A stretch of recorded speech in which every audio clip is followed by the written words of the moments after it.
Emotional regulation. What on earth is that? A lot of the stress and the anxiety that we experience as human beings, as people, is down to the fact that we're not able to fully express or to validate our own emotions in the moment that we need to. So, say for example, you're in Tesco, you've had a really bad day, you've had a terrible morning, you might have just had a massive argument with your missus, and someone innocently walks out in front of you, blocks your path, gets in your way, and you instantly get that rage that sears up inside you. And you can't lose your shit in Tesco. So you suppress it. You swallow it down, you try and bury it, you try and hide it, you try and pretend that it's not actually happening. But it doesn't go anywhere. It doesn't dissipate, it doesn't disappear. Similarly, society doesn't expect us to break down into tears either. Somebody says, "How are you?" And what they don't want you to do is to start bleeding your whole heart out and crying and dribbling snot everywhere and blowing bubbles out your nose and shit. So you keep it all inside you. Where does it go? It's stored in your body. It's stored in your muscles. You get tension. You get headaches from it. A lot of the times you get like tight shoulders, tight neck, that sort of stuff. And it can affect your sleep. We keep storing it up. We keep building it and building it. If you imagine a pan of water on a stove, so it's on a gas stove, and it's simmering away, and the water is right near the very top of that pan. All it takes is a little bit of extra heat. That's heat, by the way. That's the fire. It takes a little bit of extra heat, and it's going to start to boil. When it boils, it spills over the top, and it makes a mess. That's what your emotions are like. Your emotions, if you're not releasing them in a healthy way, they're simmering constantly at the surface of that pan, just waiting for the next thing, just one little thing to piss you off, and you make a mess. Your emotions will come out in a way that you don't want them to, and normally we let our guards down a little bit around the people that we care for, so it'll come out to someone that you live with or someone you've got a close relationship with. And that's terrible, isn't it? That's terrible. Take it out on the people that you love. But that's what we tend to do, because that's a weak way of out for our emotions. It's we let it out. We go off the handle. We say things we don't mean to, and then we regret them. Then we're damaging those relationships, which really should be the ones that we're looking after the most in the world, because they're the people that actually matter, not a stranger in Tesco. We need to reduce that emotional load. That liquid, that volume, is all your anxieties, your hate at times, your frustration, your anger, your grief, your tears, your upsets, all that stuff that we find awkward socially to actually express. It all stays in there. We need to let some of that out. We need to, perform like an emotional exorcism. Emo time, okay? So, I mean, you can, if you want, paint your face white, put on some black lipstick, listen to a bit of Chemical Romance. That's cool. But better than that is I actually set an alarm on my phone for a specific time where I know I'm going to have a bit of me time. I'm going to have a bit of time that I can work on myself. And certainly initially, if you've got a lot of shit to get through, you could do this once a day. Not a problem. So let's pick a time. Let's pick 7 o'clock at night. It doesn't have to be 7.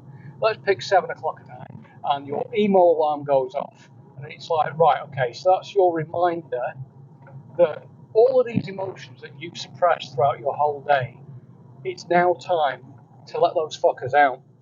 Yeah, sounds scary, and yeah, I want you to feel it, but you're going to feel it for only 15 to 20 minutes. We're going to do a bit of work on this. So your emo alarm goes off. Don't have to listen to Chemical Romance, although it's good. Your emo alarm goes off, and it's like, right, what has affected me today. And just do a quick recap, you don't have to go into detail. Have you had points of today that have really fucking pissed you off? You could have been on the motorway on your way to work in a traffic jam. What the hell's going on with that? You could have been battling with somebody at your place of work or somebody socially for just being an arsehole. You could have been shopping. You could have been any number of things that have pissed you off. But you've kept it inside. You need to express that. One of the best ways, and not everyone has access to a punch bag, but seriously, to belt hell out of a heavy bag for 10 minutes and actually feel it, actually let that anger, that raw energy escape. Like I say, it's an emotional exercise, but without the green vomit or the head spinning. That's weird. And you've got to feel it. You've got to let that anger out and let rip. Put your gloves on. Don't let your knuckles go bloody and stuff like that, because that's self-harm. So don't punch doors or fucking break windows or smash things up. Again, stupid.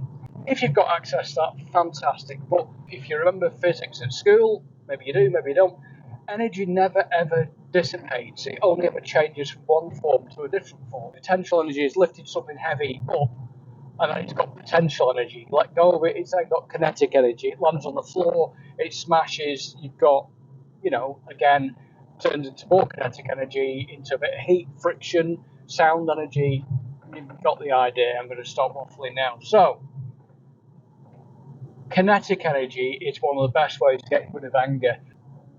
Go for an angry run with meaning, with purpose, with aggression in each stride. Definitely working out on weights, free weights, resistant weights, whatever you can that you put your mind to it. It's use your cardiovascular energy. So get yourself out of breath, get a bit of a sweat on, and expel your anger in that way. And it gets it out of your system. You've always got to remember, and this is important, I'll repeat this a couple of times, once you've gone through your 15 to 20 minutes and you have expressed your anger and you've really felt it, and I mean feel it from your guts, and you've let that anger out, then you have to bring on gratitude. You have to then think to yourself, do you know what, dude? Fucking hell, yeah, that was intense, but I've done myself some good work. I've actually done myself proud, and I've got rid of these demons. I've now exercised my anger.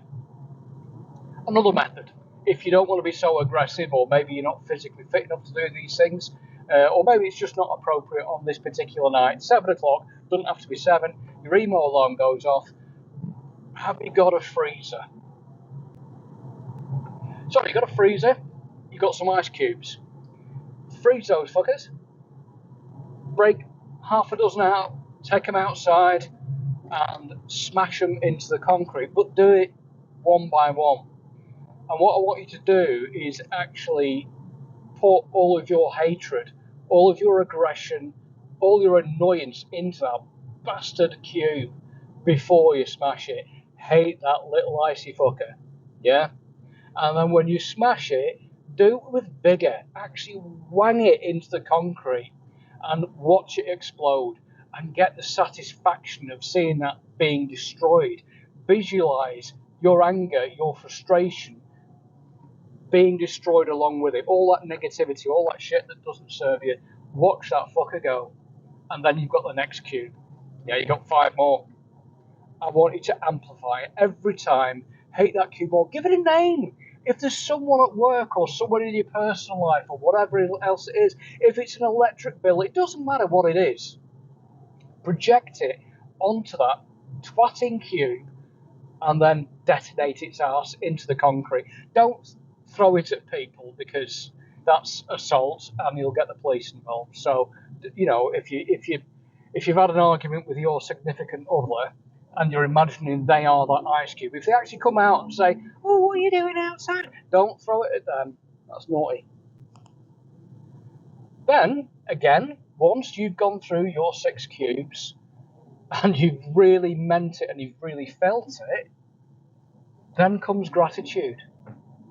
And you go back in, you go into the kitchen, you fill up from your council tap, fill up that ice cube tray with water, put it back in the freezer, because you've got an appointment with that later on in the week. You're going to go back and you're going to smash some more cubes, because it doesn't cost a lot. And honestly, the more you do it and the more you actually viscerally feel it, the more effective it becomes. Third suggestion, and this one will link into grief and sadness as well, because that is really important to get out. The next one is a pillow, a primal scream into a pillow. There's times that we actually say to people, almost like a figure of speech, oh, I was so angry I could have just screamed. And normally we don't, because we hold it inside. And then we get a sore neck, then we get headaches, then we can't sleep properly, then we get tension in our neck and our shoulders and the rest of our body. And you're going to scream into this pillow, you're going to cover your mouth with it, and you're going to absolutely let rip and put your body into it. Now, it's important that you use a good, decent pillow, because these screams are not nice to hear. They're not nice for anyone else in the house to sort of listen to you giving it absolutely rock all into a pillow. And again, your neighbours might want to call the police if they think somebody's actually being murdered. So, to avoid police, to avoid other people being upset, use that pillow well and secure it around your mouth and let rip. Now, the reason I said this links into a bit of grief as well. You can, when you've screamed into a pillow, get to that point of frustration where you start to emote through tears, and that is fantastic. That is a Jedi skill. Jedis cry, trust me. You can get rid of grief, anger, frustration, all in one big snotty mess if you want. And that's good. Us blokes, stereotypically, I'm Generation X folks, so I'm 52, I was brought up, stop your crying or I'll give you something to cry about. Or, you know, men don't cry, big boys don't cry, stop crying like a little girl, which is really misogynistic, but there you go. It's all out there, it's all in here. I was actually 26 as an adult before I was actually able to cry and give validation to the emotion of being upset, of being hurt, of feeling injured. Because from a child, it was programmed out of me. I was ashamed of crying. That is absolute bullshit. Crying is a superpower. Another good thing about screaming into a pillow is your voice has got a bit of resistance. You're not just screaming into thin air. So it doesn't damage your larynx as much. When you're properly shouting and screaming, you'll be hoarse the next day, you won't be able to speak properly. Tears can sometimes join that as well, because that's part of the emotional spectrum. But if you're just genuinely emotionally upset, if you've been absolutely at the end of your wit's end, and you've been really struggling, maybe you've been feeling depressed, maybe you've got social anxiety, you can't go out, you're feeling pathetic, and we'll come back to that one because you're not. But letting tears out can alleviate a lot of that pressure. And grief is a natural thing. Sadness is a natural thing. It is no better or worse than feeling happy. Let's say your emo alarm goes off, you've got your black lipstick on, you've got your face paint on, you've got Chemical Romance in your head, but you want to feel sadness, you want to cry. Now, I find it really difficult to let tears flow. I can get my eyes to well up, I can get my nose to tingle a bit, and then there's some sort of psychological block that stops me and prevents me from actually completing the task. The game, the objective, the way to win is to get a tear to roll. That is your mission. Your mission is to absolutely let that tear fall and keep thinking those sad thoughts. Could be images in your mind, it could be picturing someone that you've lost, a person, a parent, a pet, whatever it is. It could be the feeling of hopelessness or the feeling of being beaten, which again we'll come back in another session. But you've got to let that out. It's not easy, it's not pleasant, it's not enjoyable. And that is why, once you've done that, again, and I cannot emphasize this enough, be grateful to yourself. You've put in the work, you've put in some effort, you've given yourself the opportunity to improve and to be better as a person, to be the best version of yourself. And the best version of yourself is to be able to express yourself fully. Because otherwise, you're not being honest. You're not being honest to yourself. So, emotional regulation is about emotional honesty. It's about clearing out the things that we suppress, the things that we keep inside, the things that do not actually help us get through life. Yes, it's necessary to keep our shit together in Tesco, in public, in front of people that we care for. Of course, that's important. But you've also got to give yourself that time to let it out, express it, exorcise it. If you want to use a bit of green vomit and some head spinning, knock yourself out. The anger, the frustration, the tears, they have to come out. Give yourself that space, give yourself that break, and be kind to yourself. Always finish your session by feeling grateful, by recognizing that you've put in that effort and you've worked on yourself and you've done well. And it's a positive thing. Go wash your face, go wipe the sweat off you, whatever you've been doing, freshen up, sit out in front of Netflix and chill and relax. And then the following day, because you've lowered that pan of water, you've now got some space in there where if the heat gets turned up, because that's life, life will always turn up the heat. If it starts to boil, it's not going to overflow. If somebody else comes skipping into your life with their own big bottle of emotion and empties it into your pan for you, you can make room for it and you can support them and be patient with them and kind with them, not just tell them to fuck right off.